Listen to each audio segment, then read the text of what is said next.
United Enigma. As you can see, we're back, and actually we're here for my very first ever transfer news show. So what are we talking about? We're talking about what this club needs to do to potentially salvage our season moving into January, and if not, at the very least, what we can do moving forward into the summer, who we're linked to for the positions we're linked. We're going to start off talking about the centre-backs. I know if you guys have been looking around in the news, we are linked potentially going on a Joga Bonito hunt. We're looking at a lot of young Brazilian talent, but for this video, it's going to be primarily focused on the centre-back position. As you guys will know by now, we are absolutely shot in terms of squad depth at the moment in the centre-back position. Rafael Varane, injury prone, and it looks like it's going to continue that way and it's only going to get worse. Lisandro Martinez, long-term injuries back to back now.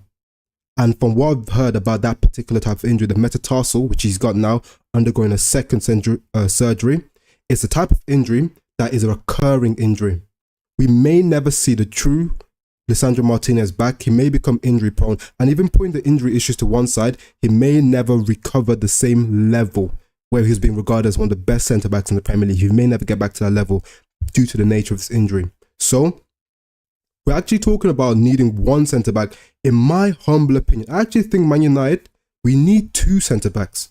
Correct me if I'm wrong, but I truly feel like Manchester United need two centre-backs in this window. And that's what we're obviously going to be here to talk about now. So cool. Based off of Dom Fabrizio, you can already see the guy in the thumbnail for the video. We are going to be discussing the apparent list of centre-back targets for United, either in the January transfer window or in the summer transfer window. Hopefully we're not doing, as you can see here, monitoring / scouting FC, where we're just going to be, just looking at them, preying them from afar, trying to sort of, what's the word? We're trying to court them. I'm not trying to see no core FC. You get the number, get the digits, hit them up, go to the crib and seal the deal like a real man. I'm not trying to hear anything about we're courting these players throughout the window. Go out there and go get them.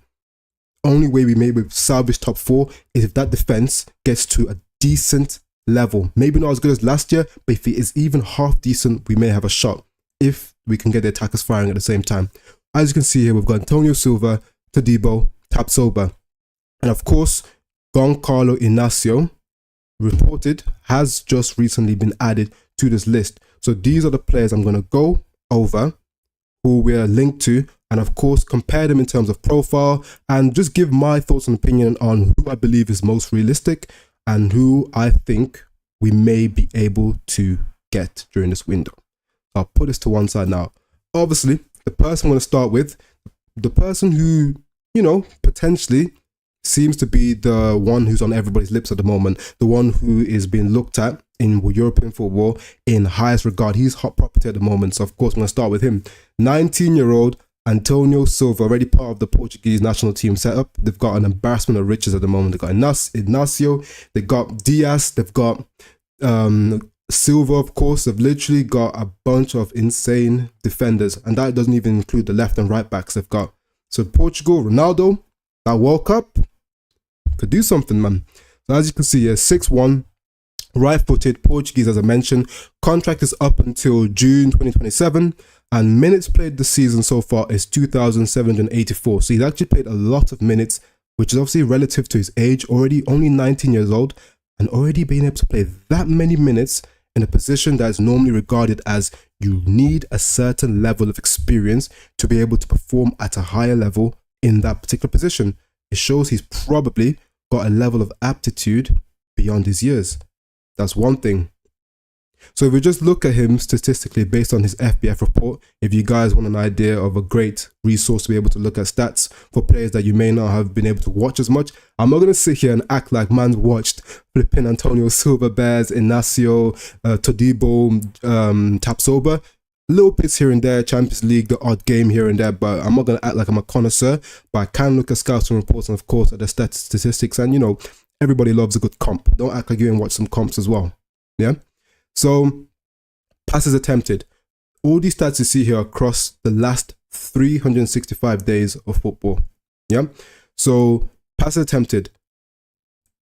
61.36 over the last year. So that tells you that he's quite a high volume passer, because you can see he's in the 80th percentile over that. But what's more important actually is his pass completion rate, which is 91.6. So this is a guy who can be trusted to be both quite a high volume passer and also frequently gets his passes 9 out of 10 times right rather than wrong, which is of course very, very, very, very, very much needed in that position. We're going to be a team that's brought in Onana. A lot of people are currently hating on Onana. They're not happy with that signing. There's a lot of issues with the Onana signing, according to a lot of people. However, when you put the right components in the right places, it helps out a lot. We put more players around him in the build-up phase that are very comfortable at receiving that ball. We start to highlight some of his strengths that maybe builds on his confidence, and hopefully we see the Onana that could also stop shots, not just the one who's a passing merchant. You get me?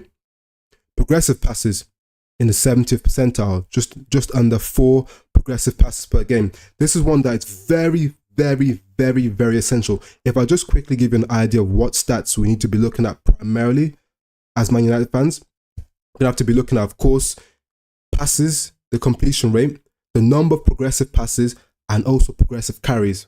That's what we need to know, because a lot of our centre-backs outside of Licha flatter to deceive in that build-up phase. A lot of people laud Lindelof of being this guy who's great on the ball, great at moving the ball forward, great at progressing play through the build-up into midfield, or great at switching play.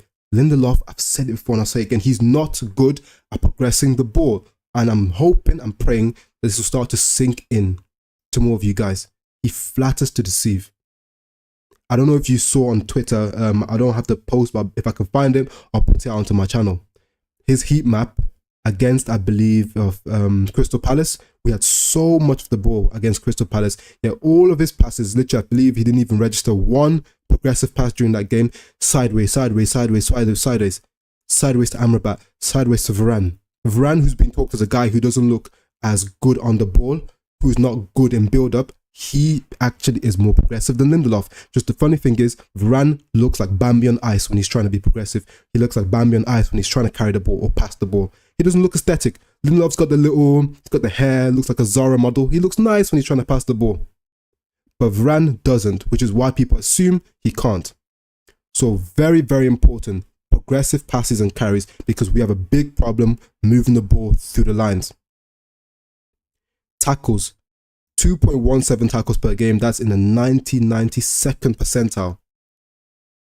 That tells you how good this guy is in his 1v1 duel situation and how confident he is stepping into those challenges. Of course, stats like, interceptions, clearances, aerial duels won. His actual aerial duels won percentage is 63.1%. So it's not exactly the highest. And I would say probably could be potentially a little bit of a worry, because of the fact that he'll most likely, if Licha does come back to good form, he'll most likely be partnering Licha whilst Varane will slowly being phased out due to his age. So if you've got a guy in Lisandro Martinez who's decent, especially for his height, I say for his height he's good, but overall he's decent in the air, partnered with a guy who's 6'1", so he's quite tall, but not the tallest as well, and 63.1% is good, but it's not great. Is that a partnership that can work necessarily in terms of, will it still be aerially dominant enough in the Premier League? When you're coming against even the smaller teams, coming against a Mark Gahey or a Joachim Anderson in aerial situation. We saw Anderson from set-piece situations against Palace, how he packed us. Yes, it wasn't a header, but it's still a set-piece situation. Who was in that situation? Who was able to dominate? If Varane's in that box, maybe he's able to get to that ball because he dominates in the air. So these are things that are very important. Of course, if I just now give you a look at his injury list as well, rare to see, but injury list is blank. So far, the man has not actually picked up any injury, whether small or major, at all in his career so far. So that is obviously a positive sign. We're going to get a guy that's fresh, hasn't been marred by injury. There's no sort of hangover at all. So we're getting a guy who's going to be fit and firing and ready to go straight into the starting lineup. Only issue is, like I said before, he's widely regarded. People love this guy. Big teams love this guy. Man City are looking at him. Of course, the likes of Barcelona, the Madrids of this world. These are teams that are currently far far superior on the pitch, not in status, on the pitch than Man United. So what's the likelihood of us being able to actually acquire this guy? Especially when, if I just show you now, look at what this man's release clause is.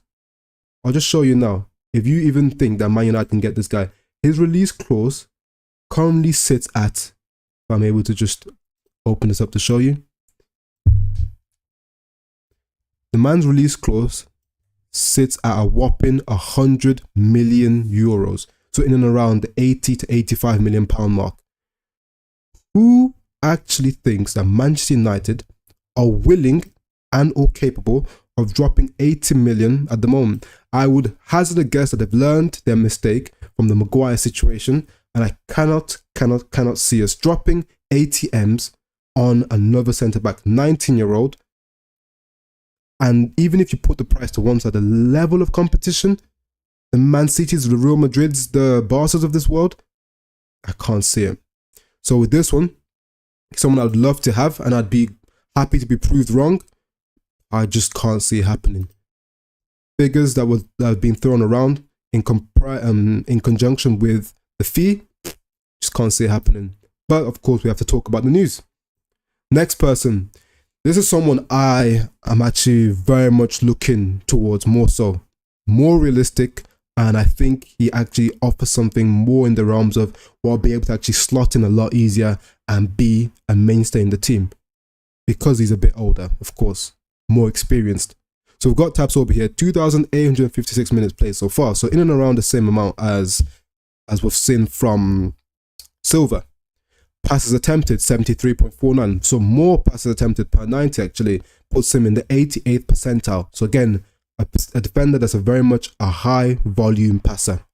Pass completion rate is actually quite a lot lower than from Antonio Silva. But when we're going to the stats, comparing them at the end, you'll see that's because he actually plays a lot more long passes per 90 than Antonio Silva, which is obviously where the disparity comes from, because you're less likely to hit those balls. So that's 81st percentile, 4.79 progressive passes per game. That's actually a lot higher than Antonio Silva. So again, it's a guy that's very much comfortable with moving the ball through the lines and forward. 4 or 5 times a game, if you're able to fizz the ball into midfield, into your number 10, break those lines, that actually helps a lot. 4 or 5 extra attacks coming from you, moving the play forward.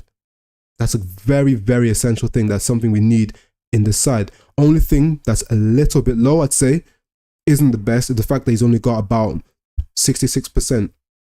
So 0.66 progressive carries per game. That's not very high. That is not very high at all. So that's something that could be a bit of a worry. How good is he at stepping out with the ball?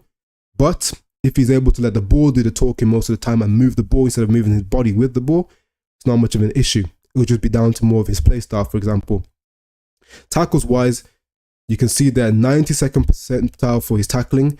Interceptions are a lot higher than what we saw from Antonio Silva. But that's most likely because the guy, he's a much more aggressive defender. If you watch some of his comps, and it's not all about comps, it's not all about comps. You got to watch the full 90. But if you've watched the comps, he's a more aggressive front foot defender. Likes to step out and really get into the tackle. So that's why you see him there. Blocks a bit higher. Aerial duels 1. If I actually just go onto his FBF report, what you can see from here is his actual aerial duels 1 percentage wise, it's about 74%. So that's significantly higher than what we saw from Antonio Silva. A little bit taller as well, a little bit more experienced. This is someone I believe would be actually a better partner for Licha because of the little bit extra height, a little bit more physical. Obviously got the passing range. He's got the age on his side, so he's got the experience as well. Front foot defender, but at the very same time, he's better in there. 74% is a very good return in terms of aerial duels 1. We're going to need someone in the mold of Varane. Varane's obviously on the upper echelons like this season. If I saw this chart, he's actually closer to 80-90%. Obviously, Varane, we know his levels. Todibo, 74% is still very good. And we're going to need someone who's very, very competent in the air if we're going to be playing Lisandro Martinez because of how good he is on the ball. Couple that with the fact that his market value is 30 million, and in terms of what the price is quoted for him, it'd be in around the realms of, between about 35 to 40 million pounds, which is what we were looking at spending in the summer. But Man United pulled out because apparently we have zero bread. Whether you believe that or not, that's just left to be seen. So this is someone I'm very much looking forward to, and I'm really hoping that we do go in for Todibo. Price is right, profile's right. I like the way he operates on the ball, like how aggressive he is. I just like the player. But I just look at this comment now. Antonio Silva is unproven and experienced, and I can see United wasting £60 million for him. I wish it'd be only 60. He's going to be a lot more than that, in my opinion. Especially with the amount of competition. Could be a situation where if you want to have a chance of getting the player, even though his release clause, even though his market value is 45 million, we'll probably have to trigger the release clause to have a chance of getting him. Because Man City would, Real Madrid would trigger the release clause. If Man United don't at least hit that 85 million mark, we're not even going to get in the conversation. Tapsoba, not too bad either, but you need a right wing first. Kvaratskhelia, Chiesa, Openda, but probably El Ghazi. Yo, the El Ghazi thing's fake, They try to link themselves with Manchester United. We don't want El Ghazi. The guy is dead. Couldn't even make it at Aston Villa. Drop me out. Tapsoba, we'll get onto him, of course. I would absolutely love Kvaratskhelia. Only thing is, I believe he's more of a left winger, but based off his profile and how good he is actually on the ball, I very much doubt that he's incapable of playing on the right hand side.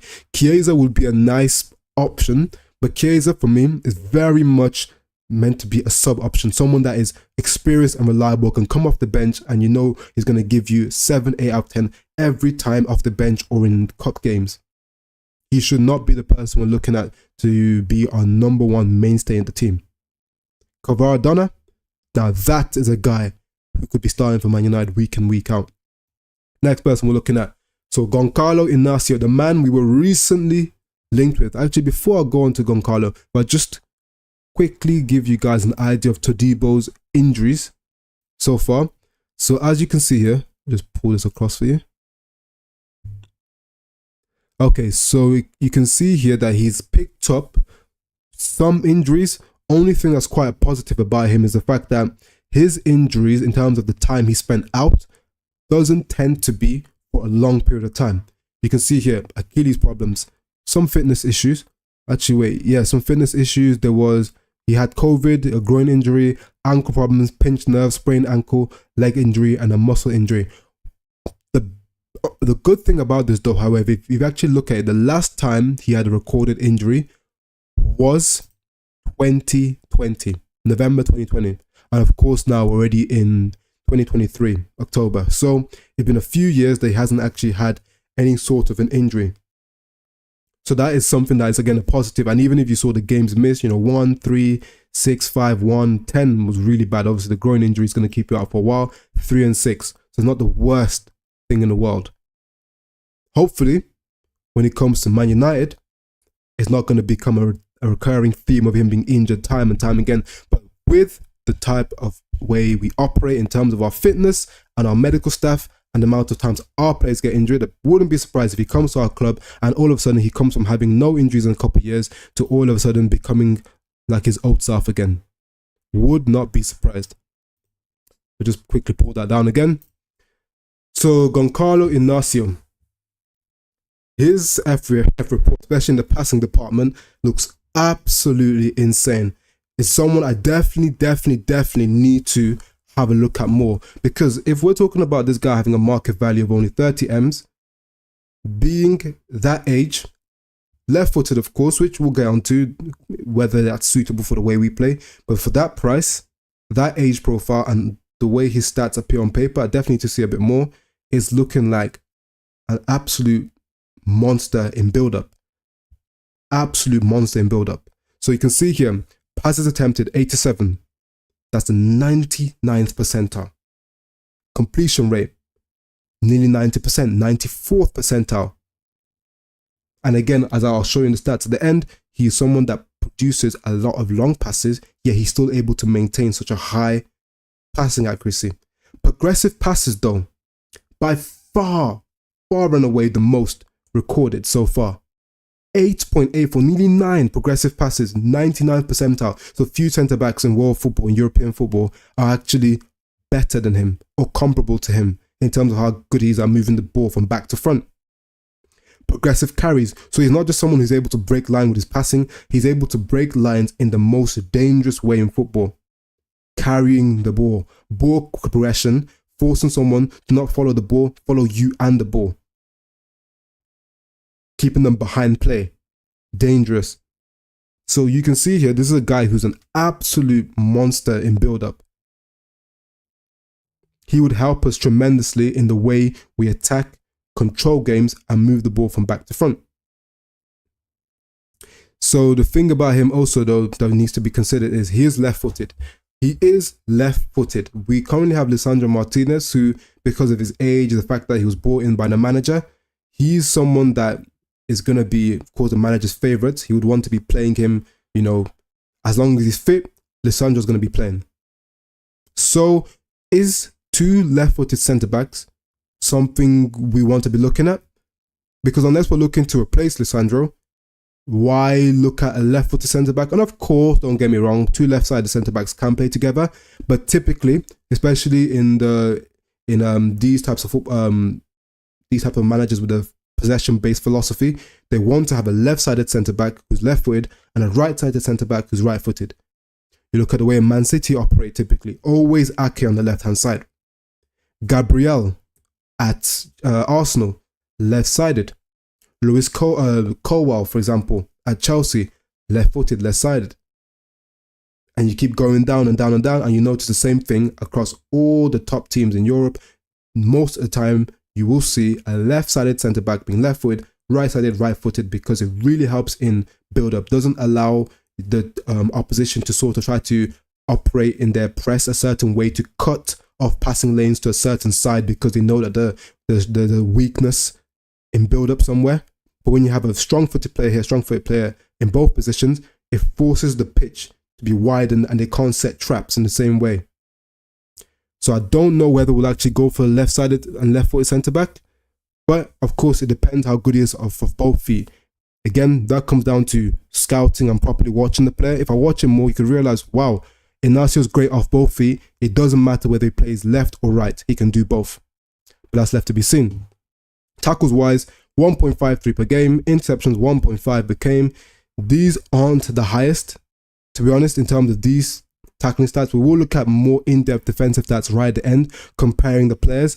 But on paper, especially if you compare it to the likes of what we've seen from Todibo, he does not really make a lot of these what you'd call swashbuckling defensive actions. He doesn't get in there crunching to the tackle, doesn't get in there making loads of interceptions. However, you could also say, maybe even attribute it to him as well, they don't need to step out and do these things because they're so positionally sound. Doesn't need to get out there and really have to make a tackle because he's just so good at containing and holding the right position that the opposition team tend to just make a mistake before the ball even gets to him. Interceptions, again, doesn't need to step out. So it's left to be seen. Aerial duels won. 2 per game, typically. That's a bit higher than the other guys. However, again, I'll show you more in depth what his actual breakdown of his aerial duel percentages. Tapsoba, this is the other one. So Tapsoba, you can see from his minutes played, 3,714. The guy's played minutes, you know. Played. He's the oldest, 24 years old. Obviously still young, but he is the oldest out of the people looking at. He's the tallest as well, which in my book is a plus, seeing as he's likely to be partnered to Lisandro. Look at the stats wise. 91st percentile for passing, 68th for passes completed, however. So his pass accuracy is a bit questionable in comparison to the other guys. But it's all marginal, it's all relative because it's still high. It just means it's not as high. But then where he does actually beat out a lot of the other guys is, you can see here, the fact that his progressive passes is so high and his progressive carries is so high. The chances are, the reason why his pass completion is a little bit lower is he does go for more risky passes than some of the other people. For example, his progressive passes is a lot higher than what we saw from Antonio Silva. Doesn't play the ball through the lines as frequently as this guy. So he's less likely to give up the ball. Carries the ball very well and also progresses the ball very well. So very much in the mode of what we saw before from Goncalo. So these are two guys I'm very, very much looking at. Of course, we had the slight con of him being left-footed, but I'm sorry to say, but looking at the four of them, it's definitely going to have to be Antonio Silva that I'm looking at being the least likely and probably my least wanted, quite frankly. Tackles, 1.67 per 90. Blocks, interception, these don't really matter. You have to look at it more in depth, which I'll show you in a moment. But if I was to rank them in order of who I'd want the most, it would definitely have to be, personally speaking, I'd want Todibo first, Inacio second, Tapsoba third, and then, sorry, actually no, you know what, Antonio Silva third, then Tapsoba fourth. Either one of them I'm not too fussed about because I do believe this is actually very good profiles of centre-backs that actually fit what we're trying to do. But I'm someone who I want Man United to start getting back to the days where we had the best possible players in most of the positions around the pitch. I want the centre-back we get to, of course, be competent and able to do their job now. I want them also to be good enough that either when they first come or in a year or two from now, they can be very much regarded as being one of the best centre-backs, if not just in the Premier League, but in the world. We need to get back to the level where we have a partnership. We're looking at the Rios and the Vidiches. Varane's obviously in this mode, but his age and the injury issues, he's not ever going to be regarded enough by people as being still one of the best because he doesn't get seen enough anymore because of the injuries. I want the person we get in to have that world-class potential, not just be good. I'm tired of getting people that are just all right or good. I want them to have top or world-class potential. Great in the build-up phase and also defensively astute. I don't want to see just all pretty, but when I see Mikel Antonio running at you, he's dashing you to one side. Or Mitoma's twisting you in and out and nutmegging you. No. Do that stuff great as well. And then also give me the progressive passes. Give me both. We're Man United, so we need centre-back that do both. It's not just one or the other. We're not Crystal Palace or Burnley. We don't have to pick defenders that can do one of the two. It's both and to an elite level. So I'm hoping that the scouting has been conducted properly, and we're going to go out there and grab players of the right profile, of the right age, with the right mentality and also potential. Go back here and look at Nassi. Of course, we need to briefly have a look at his injury list as well. His injury list is not too bad as well, actually. So, had the flu temporarily. There's a couple of unknown injuries. Again, the last injury he had recorded on here was from 2 years ago. 2 years ago. Yeah, it's just from 2 years ago. So this is something I'm quite comfortable with. Last injury 2 years ago, and also even when he was out, if I just open this up for you a little bit more, even when this man was out, it was just for 1 game missed, 5 games missed, 2 games missed, 1 game missed. So total amount of games missed being 9. 9 games missed since he started playing for Sporting. I'd say that's a great thing. So injury-wise, he's not an issue. If we now go and have a look at Tapsoba, Tapsoba's injury list, he had COVID, then he had something here which even challenged me. I've not heard of this personally. The word anyway, syndesmotic ligament tear. That's something I haven't come across. Even studying biology, I haven't come across that before, or physiology and pharmacology, I haven't come across that. So that's something I have to look into myself. But he was out for 91 days, 3 months with that injury. That's something that was 2 years ago. Of course, he did pick up COVID twice, which you can put to one side. It's not really an injury. He was just unfortunate to get the disease.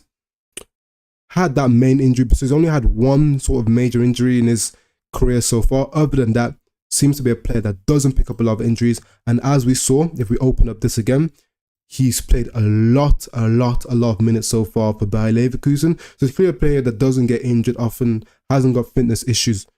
for the most part, other than the one time he picked up the major injury.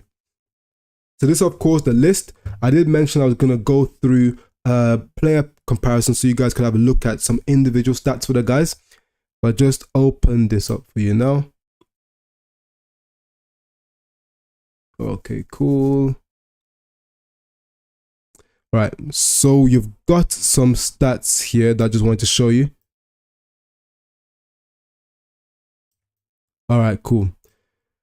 So the most important ones, of course, if we just start with defensive actions. So you can see here comparing the guys. I did initially put Diomande on there as well, just because he's a young centre back that's being regarded, quite widely regarded at the moment. So tackles per 90, you can see that Antonio Silva actually outstrips them all. And that's quite surprising, being in a Benfica side that we all know dominates possession. Of course, by Leverkusen in their games will dominate some possession. Same with likes of Sporting, being the bigger teams in their league.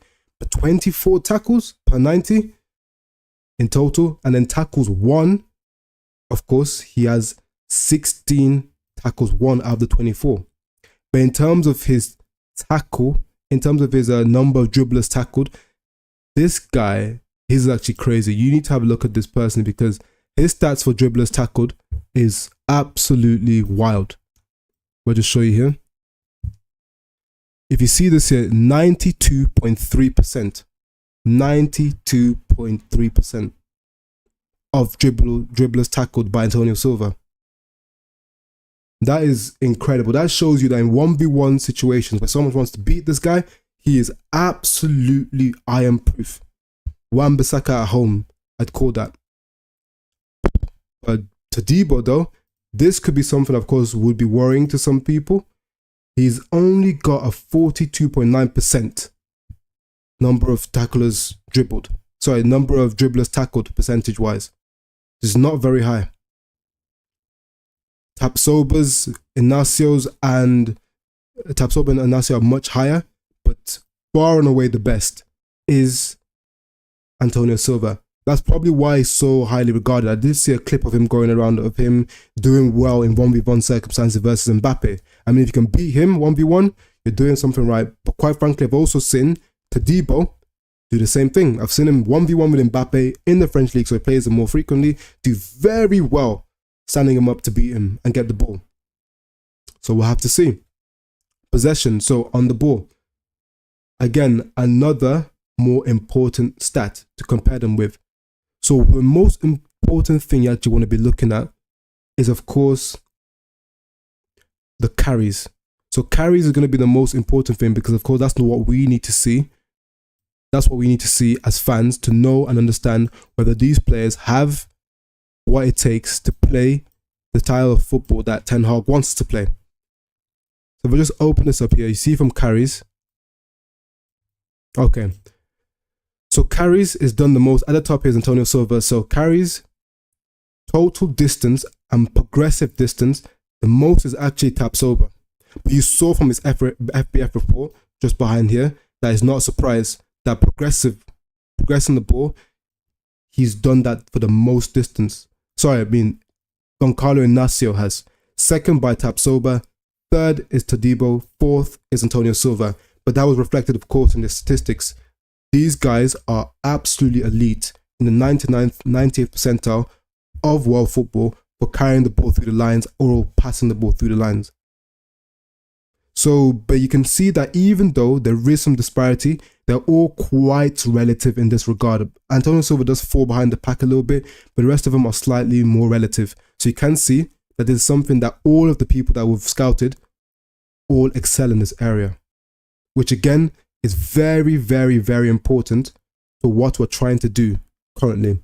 And the last thing I wanted to go over, which is mightily important, again, don't want to be singling out Lisandro Martinez, but for the type of defender he is, this is going to be important. So Goncalo Inacio is actually showing that his aerial duels won percentage is only 35.5%. 35.5%. That is woeful. That has to be a worry for United fans. That's in the Portuguese league. Imagine the Premier League when you've got the likes of Brentford in here, Crystal Palace in there. throwing long balls into the box. Even the likes of Man City, yeah, they're not a long ball team, but they put some good balls into the air. I'm sorry, but Haaland's feasting if you're playing Lisandro Martinez and based off what I'm seeing here, potentially Inacio. Of course, context is key. Maybe if you watch the duels, it's not exactly like he may have lost the initial challenge, but he's very good at pressuring the attacker to force him into a mistake. That could be context applied. He doesn't win the duel, but he doesn't actually contest. A lot of the time, he's just doing the job of off-putting them. So that could be, so obviously that comes down to watching the player, which is why I don't ever make ultimatum or absolute commentary over players that I do not watch enough. Tapsoba, 54%. It's a little bit surprising, of course, because of his height. He's the tallest one here, very physical, more experienced than the others. Yeah, he doesn't seem like he's got the best of the best in terms of his aerial duels won.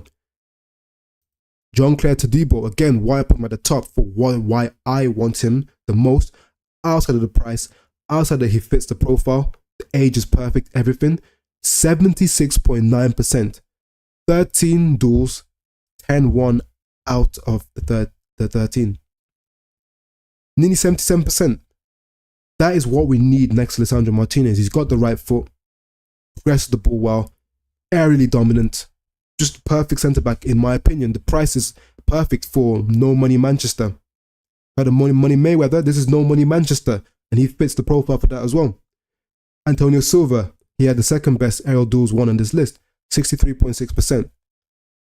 So now you start to see why I have the opinion that Todibo is the best option for us and why I want him the most. And I also believe that although I think Antonio Silva has the potential to be better than these other guys sooner, I just am of the opinion that Todibo will get to being one of the best centre-backs around, but at the same time, he fits more of the profile of what we need right here and now.